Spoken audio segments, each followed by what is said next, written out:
3, 2, 1, liftoff.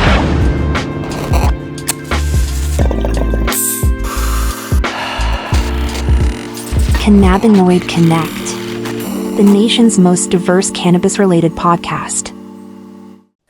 Let's do it. We are recording. Barron Lutz, founder of Nasha Hash.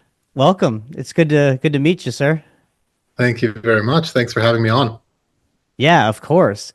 I am particularly excited for this conversation today, Barron, because I'm a big fan of live rosin products, and those are really my go-tos, particularly in the disposable vape formulation. I'm not much of a dabber. I don't have my dab rig or anything like that, but when I visit New Mexico or other states that are legal, I'm constantly looking at the brands and I'm testing and I'm seeing what I like, what I don't like.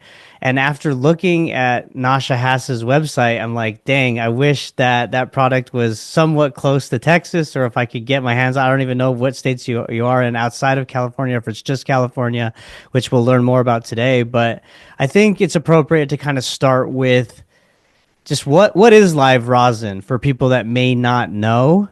And you can even add live resin in there and talk about the differences. But let's kind of set the stage first before we dive into, your company, your background, and what y'all are doing in the live rosin space. Well, cool. Well, I'm glad you asked that question. It's kind of our first slide in our education when we do educations is kind of, what are concentrates in general and how do we kind of classify them? So what we like to start doing is classify concentrates by kind of extraction methods. And what's gained popularity recently is solventless or solvent-based concentrates. And so on your solvent side, you can extract cannabis or concentrate cannabis using hydrocarbons. You can use ethanol, and that's where you kind of get your solvent side. And that's where you get live resin, distillate, and a lot of the products that are actually consumed. On the other side of the spectrum is kind of solventless. And solventless has been done for a really long time. So some of the basic ways of concentrating cannabis is making charas. And that's literally when you go up to the plant and you rub it in between your hands and then you collect the resin. That's primarily done in India, but that's one of the oldest forms of concentrating cannabis in the solventless way. Wow.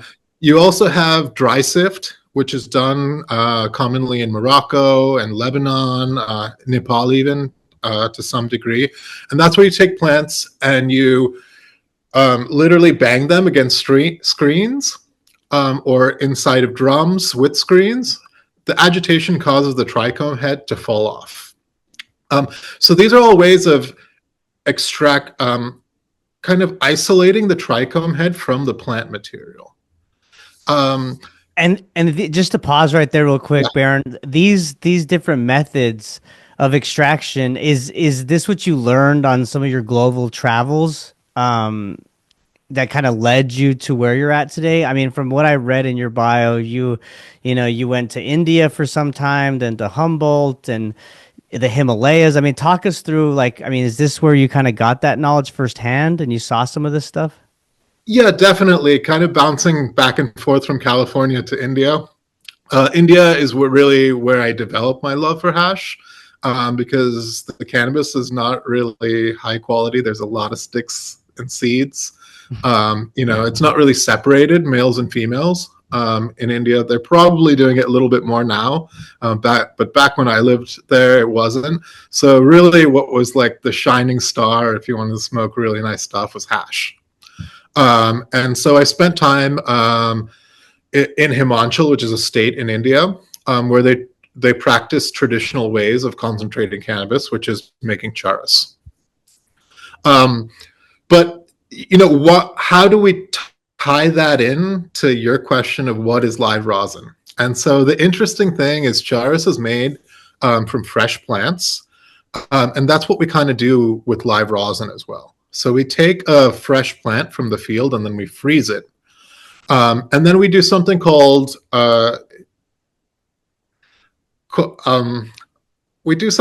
making bubble hash or cold water concentration. I've seen this. It's Yeah, and fascinating. Yeah. yeah, and it's very close to just making a really big weed soup every day. And so it's really cool. We only have three ingredients: it's ice, water, and weed. So I always come into the factory and make sure we like, do we have the three ingredients today? Because if we don't, we can't really make what we make. But what's really special about what we do is we make a wide array of products, but it all comes from a central process, and that's making ice water hash. And so we make infused pre-rolls, which with ice water hash infused into it. We make all sorts of hash where we keep it in powdered form and pressed form, and we can go into all those as well. But we also make live rosin, and that's when you take whole plant fresh frozen, so plants that have been frozen fresh, and then you put it through this ice water hash process. And kind of backing up a little bit to not get too technical, but kind of establish some base knowledge. So as somebody who's into hash and into concentrate, what I'm really looking for is a trichome head. And what a trichome head is this little mushroom type structure that's located on the leaf or flower of the plant. And inside of the head contains the cannabinoids as well as terpenes, all the minor cannabinoids, and the essential oils kind of the plant. So what I'm trying to do as a hash maker is knock off that head and leave all the plant material behind. So when we're taking this live, fresh, frozen cannabis and we're agitating it under cold environments, it's causing that head to break off into the water.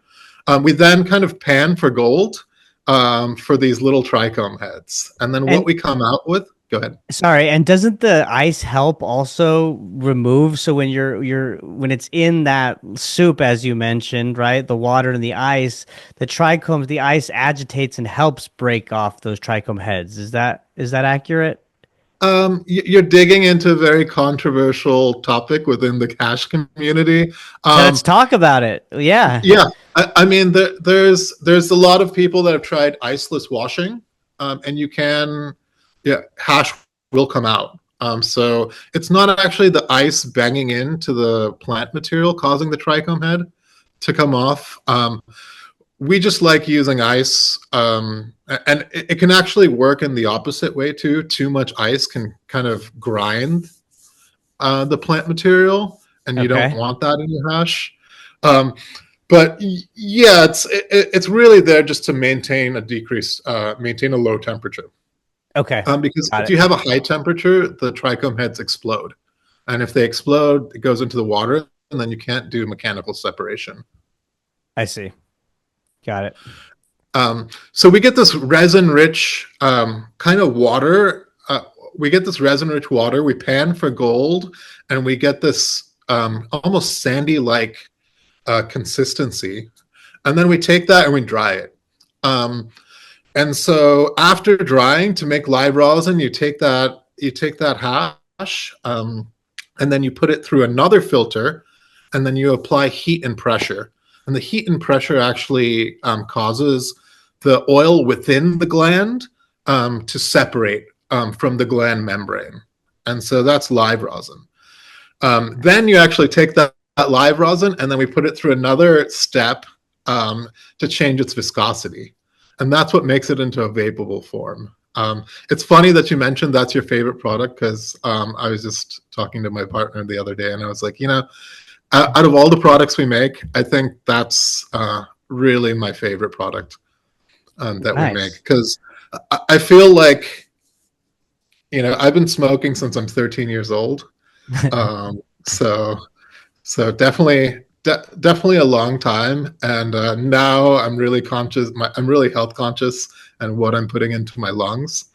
And I find that just the clean vapor is honestly, I get the full effects from the medicine, like a beautiful night's sleep, a calming feeling or relaxed feeling, but the next morning I'm not like groggy or drowsy, and I don't feel like my lungs have, been put through the ringer. So I really Same. love that product too. And also, we spent a really long time with C-Cell developing a specific hardware for vaporizing live rosin.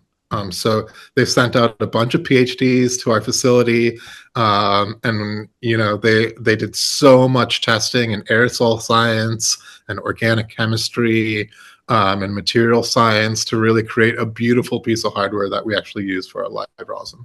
And that is such another important element of, in my opinion, the disposable vape formulation. Because if you have a bad hardware, if you have a terrible battery that just doesn't pull, or doesn't keep a charge, or what malfunctions, whatever it is, it's so frustrating because that there's such great product within it.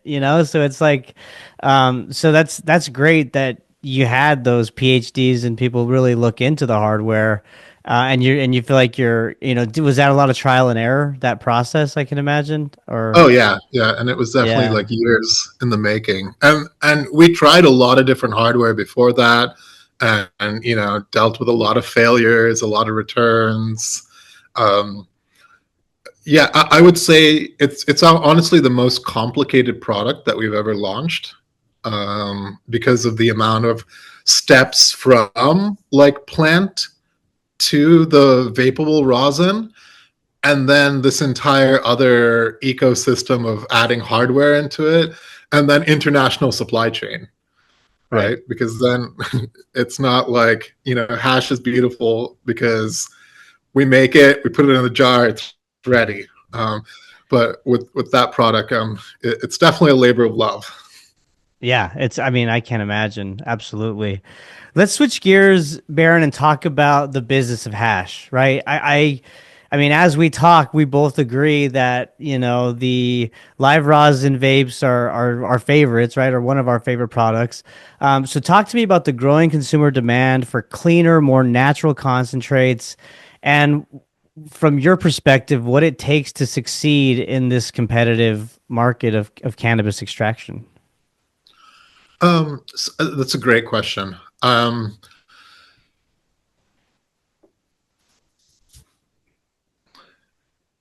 With it's been a long journey for consumers, right? Because like when we first started off, there was no lab testing for things. You were just kind of hoping that people were using good quality oil.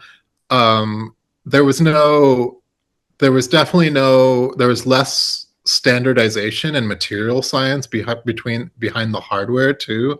So you had all this hardware coming from China, with not necessarily the best atomizers or materials used for vaporization. So it's come a really long way, right? When you have multi-billion-dollar companies really dedicated to cannabis, and when they put so much money into R&D and research and material science.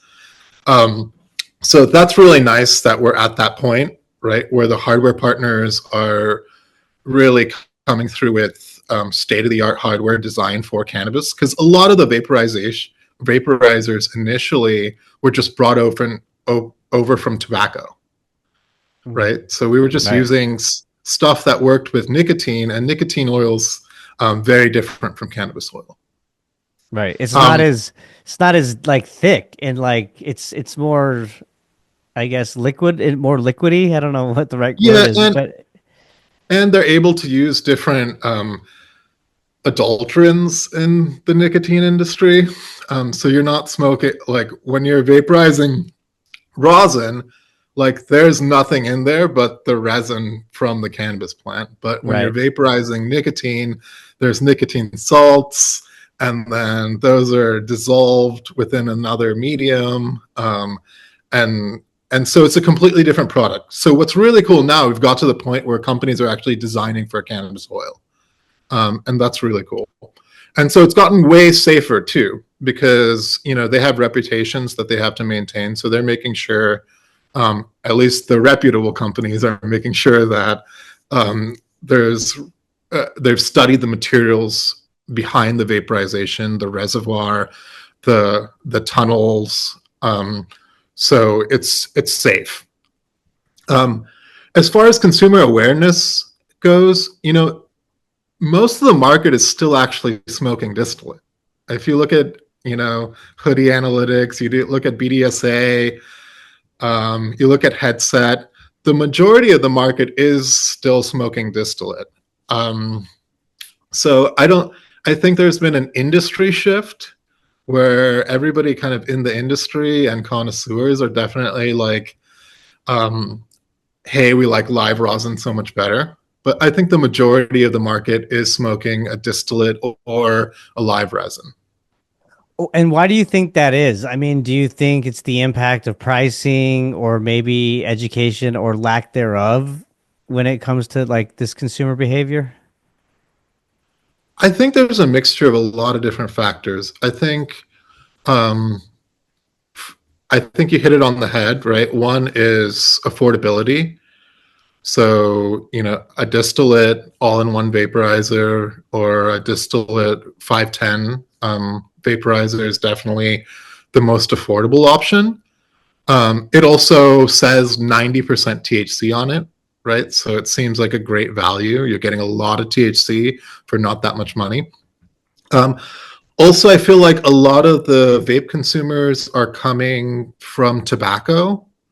And so you had this huge decrease in the amount of flavored nicotine vapes on the market. And so once those went away, you could kind of grab a cannabis vape and have similar flavors. So, when they say something's Blue Dream, but it tastes like a Sour Patch, a Sour Punch, sweet candy, it's kind of like where people's tastes are coming from nicotine. So I think there's a decent amount of consumers from that point of view. Also, this kind of perplexed me, but I feel like a lot of consumers actually don't like the taste of cannabis. Which That is surprising. Yeah.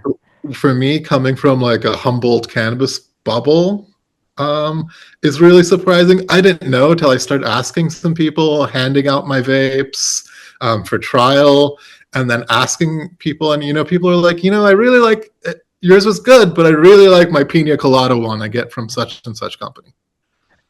And so you getting that feedback, I mean, I'm assuming, you correct me, but it sounds like you doubled down because you knew the more you're going after the connoisseur market, which is, seasoned cannabis consumers that are looking for the most pure product, right? Yeah, I mean, I don't like to, I don't like to be like arrogant or elitist about anything. I feel like cannabis is medicine, right? And so, how would you describe your consumers then, or your customers? that's a great question because we actually don't know. That's another huge problem behind being a brand and then having a distributor and then having a retailer in between. Like there's a lot of information and communication that we don't know about. It's not necessarily that the dispensaries are sharing, the data of what our consumers are actually like, their age, their preferences. We can't really push them out surveys.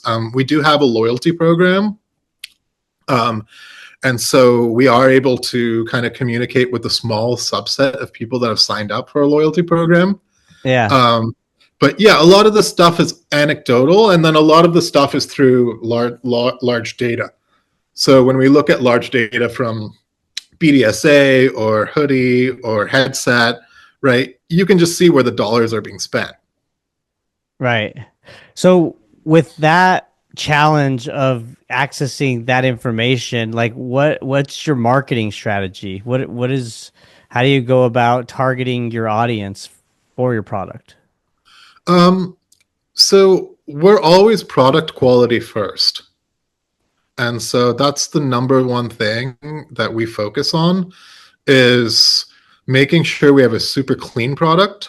And that comes from supply chain. So all of our supply chain partners, I know them personally. I've been to their farms. We work closely together where we plan out what they're growing. Sometimes we're doing pheno hunts together, and then picking stuff we like. And sometimes the launching of a product is 2 and 3 years, down the pipeline. So really focusing on product first. And then what we do is we just naturally tell the story of our supply chain, of valuing our farm partners, of valuing our hardware partners, to try to create the best product. And so we lean into things like live products. And ice water hash is really discerning too. If you mess with the plant or do anything gross or weird to the plant while it was growing, and you use the cold water hash process, it really becomes evident in the rosin. There's nothing you can really hide. Where in a distillation process, you're taking things into so many different pieces, and then you can just add a flavor of something good onto it. Right. So we try to tell the story from a supply chain, a supply chain point of view, a quality point of view, and kind of lead with that. Yeah, I mean, the product speaks for itself. It's cool to hear when you talk about quality and how that's kind of the main focus, is how integrated you are with the farmers. I mean, that's probably crucial, right? Because like you said, you need to know what they're cultivating, the timing in which they're doing it, and kind of be part of that process all the way through to ensure and maintain that quality. Yeah, I lived in Napa for a lot of years, and really observing how the wine industry works. The winemakers, work really closely with the vineyard manager or the actual vineyards, right? Because you can't make great wine without great grapes. It's the same thing with good cannabis oil. You can't make good cannabis oil without great cannabis. Yeah. No, that makes sense. Talk to me about the science of hash genetics. Are there certain strains that are specifically bred for extraction?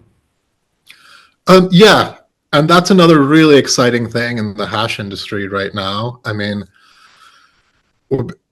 so there's a lot of breeders now and a lot of nurseries dedicating R&D to hash genetics. When you go to certain nurseries or certain breeders, you can see an asterisk or star saying "great for hash." You never saw that 10 years ago. Nobody was really, thinking about how the cannabis would be in hash form. So there's really a huge evolution in the way genetics are being bred for hash production. And it's not only just hash yield, but also flavor. The flavors we're getting now are just incredible. I mean, getting papayas and bananas and lavender and strawberry and honey that tastes so similar, but also complex at the same time, inside the cannabis plant is truly amazing. Wow. And that's just kind of, that evolution is just kind of starting. It seems like we're right at the forefront because, as you mentioned, I mean, those specific strains weren't cultivated for extraction before. So is there any predictions that you have maybe for where the hash genetics go in the next 5-10 years? I mean, pull out the crystal ball, Barron. I mean, I think there's obviously going to be an emphasis on yield. So that's the first thing. You always need something to dump or to wash, right? If it's a 1% or 2% washer, it's not commercially viable. Sometimes those are the coolest genetics, right? And the most interesting flavors. And so those will be viable on a really small scale, or if a brand has, can just charge whatever they want for their concentrate.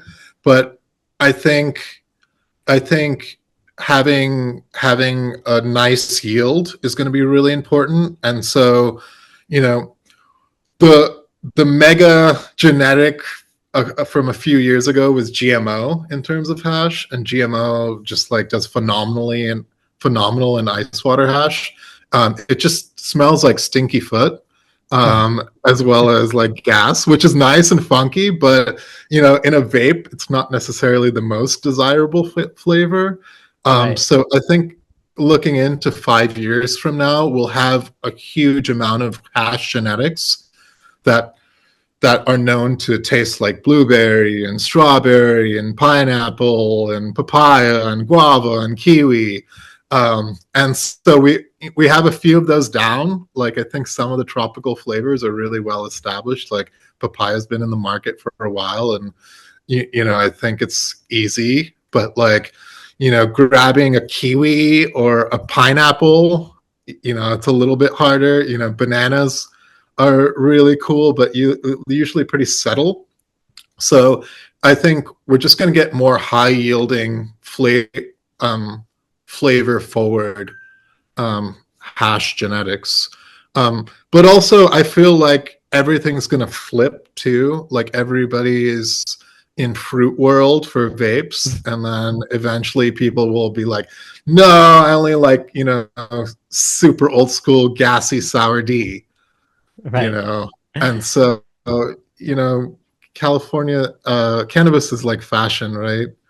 Things that go out of fashion come back in fashion. So you know, we'll probably Sure. have a resurgence in the gases and fuels in a few years. It's, I mean, yeah, no, I agree with you there. It always kind of fluctuates, but it's exciting that, you know, the industry is starting to kind of build its like repository, if you will, of these fruit flavors, like you said, papaya and some others that are already been in the market for a while. And it's exciting to see where that goes because, you know, the more options and flavor, is good for everyone, good for the consumers. Let's talk as we wrap up, Barron, about Nasha Hash's vision, right? So your perspective in terms of building a legacy brand in cannabis. What are some of the challenges that you kind of face on the day-to-day basis when it comes to maintaining authenticity while also trying to scale your business? Yeah, I mean, maintaining authenticity is not really hard for us I can because tell you're a very authentic guy. I like it. yeah, because we're, you know, we're not making anything up. We're in the heart of the Emerald Triangle. So authenticity isn't difficult for us. I would say one of our a few industry issues which I see coming up right now is a degradation of the legacy supply chain in the Emerald Triangle.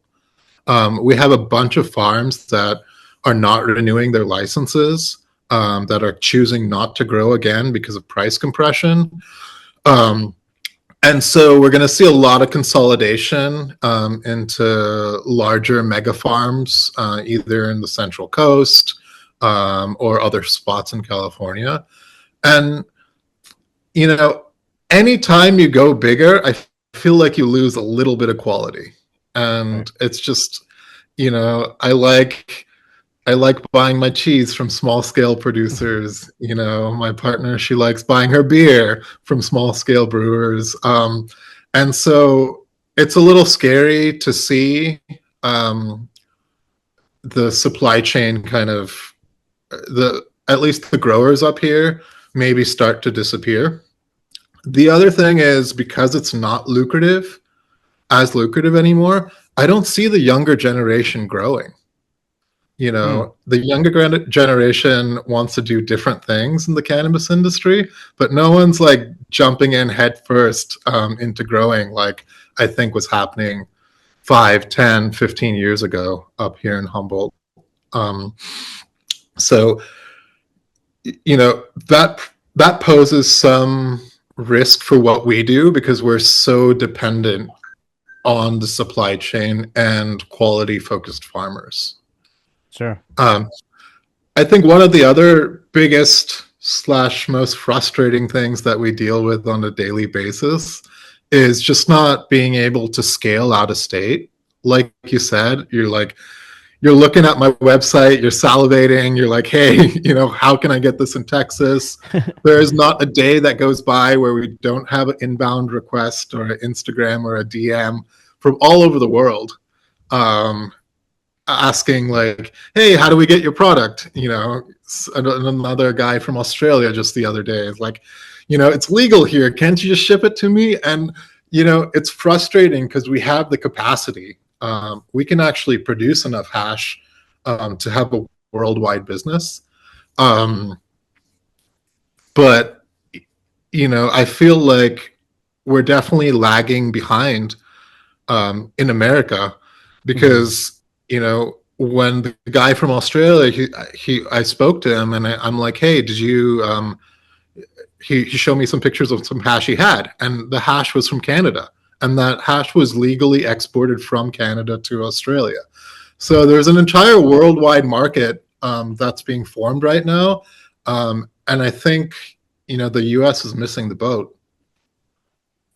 Yeah, I couldn't agree more. And, let's hope that things change, right? I mean, the population in the U.S. definitely, the support is there. I mean, it's over 60%, so the people want it. It's just up to our lawmakers to undo all these crazy regulations and restrictions for cannabis. And it starts with removing it from the Schedule 1 classification. I mean, descheduling, I think, is the best approach in my view. And I think the best idea about going about this, it came from Livy. I had her on my podcast, and I think Livy McVeigh is her name, or McKay. And the way she said it is like, let's not treat it like alcohol and tobacco. Let's treat it like a nutraceutical, right? Like there is no nutraceutical market. Like cannabis could be the linchpin to kind of start with plant-based medicines. And, they were talking about psilocybin treatment and other things that are happening in this country. Seems like cannabis is perfectly positioned to kind of lead the way when it comes to nutraceuticals. I'm interested to hear your thoughts on that.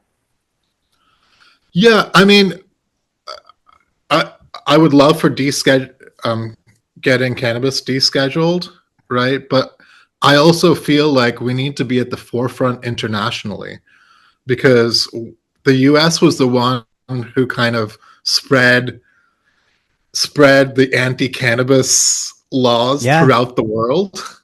Yeah, Harry Anslinger. Yep. And then William Randolph Hearst. And then we were the first one to introduce kind of medical and then start moving into this medical, recreational, quasi-legal space, right? And then all the other countries are like, you guys are the ones that pushed for this to be illegal.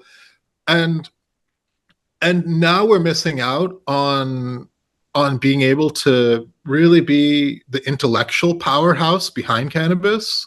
As well as, being able to export, what is produced in America. I mean, people would love to smoke Californian weed and hash. And the funny thing is they do. There's a amazing traditional market where California cannabis is going all throughout the world. It's not hard to find. Yeah. It's just, anyone playing by the book, right, and a legal company following all the regulations to a T, right, gets left out. And so I think the the people at the Department of Cannabis Control and Policy in Washington really need to look internally, but they also need to look globally. And, like the US is a leader in many industries, we need to be a leader in cannabis as well. Could have said better myself, Barron. I think that's a good place to leave it. Gives the audience a lot to think about, and of course, I'm sure most agree with what we're saying. So, before we close, is there anything else that you want to speak to or say before we go? No, I really want to thank you for your time. And scheduling. And I really enjoyed this podcast. Thank you. Yeah, I enjoyed the conversation as well, and I know that the audience did also. So, I would love to have you back on, Baron, as the industry continues to evolve, particularly in the extraction and hash space or rosin space. So let's have you back on real soon. Cool. And yeah, if any of your listeners are interested in our products, we can be found at www.nashahash.com. And yeah, hopefully everyone gets to try. Awesome. And I'll be sure to put those links in the description box for YouTube so people can find you. All right. Awesome. Well, thank you so much. And thank you all for listening. Thank you. Bye. Have a beautiful day. Cannabinoid Connect, the nation's most diverse cannabis related podcast.